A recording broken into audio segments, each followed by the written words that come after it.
launching a tasty pastry. It's a low-carb Pop-Tart. It's got 3 to 4 grams of net carbs, and we love this show. This is our best place to be in LA.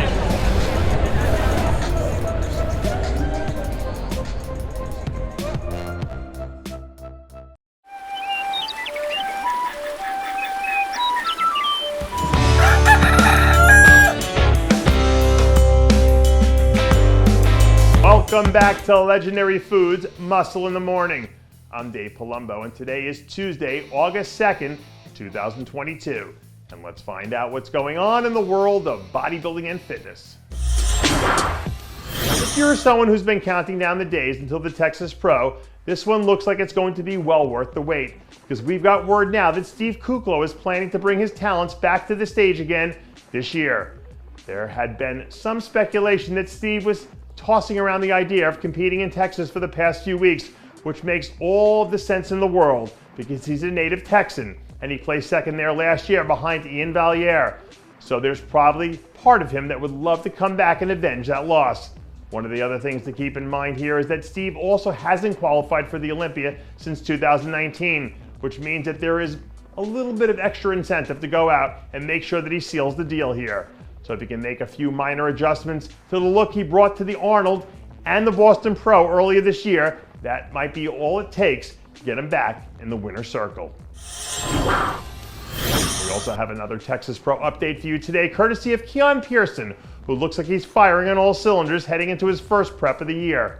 Before Kamala Gargany stole the headlines heading into the Tampa Pro last weekend, you can make a solid argument for Keon's debut being one of the most highly anticipated events of the season so far in the 212 division.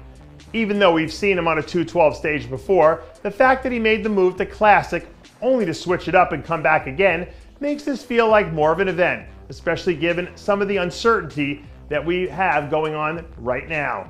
If he puts on a really dominant performance, it's going to immediately put him in the conversation as a primary title contender and probably add another layer of excitement heading into the second half of the season. So as long as he goes in there and takes care of business, the other pieces of the puzzle will eventually fall into place. I don't know this for sure, but I bet you if we took a poll right now asking fans which athlete they were most excited to see make their Olympia debut this year, Blessing Awodibu's name would be right up there at the top of the list. According to reports last week, Blessing and his team kicked off phase 1 of his Olympia prep, and as you could already guess, they have a ton of confidence in his ability to bring his best and prove to the world that he really is one of the premier talents in bodybuilding.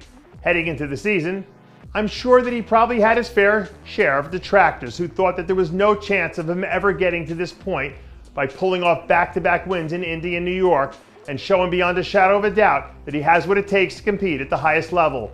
People like him love to step up and embrace the pressure, and when this is all said and done, odds are he finds a way to get it done. Speaking of people who keep finding ways to get the job done, how about the stuff we've been seeing from Nick Walker lately? When Nick said he was starting his Olympia prep 2 weeks ago, he said that he was cutting out all the outside distractions to focus on his training, and based on what we're seeing here, I'd say that he's about as focused as it gets. This is the first time in his short pro career that he's taken an entire year off to focus on getting himself ready for one single contest, which means that he's given his body more time to grow without any restrictions than it's had in a very long time. And if you go back and look at the progression from all of his various updates throughout the early part of the season, you can't help but be impressed with what he's been able to do so far. History says that in order to beat the champ, you have to knock him out. And he's on the short list of people in this year's contest who has that sort of one-punch knockout power. So if he can manage to show up and deliver the proverbial haymaker, who's to say that he won't end up as the last man standing when everything comes to a close? And that does it for yet another edition of Muscle in the Morning. I'm Dave Palumbo, reminding you to always be true to your passions and make sure to follow us on Facebook, Twitter, and Instagram.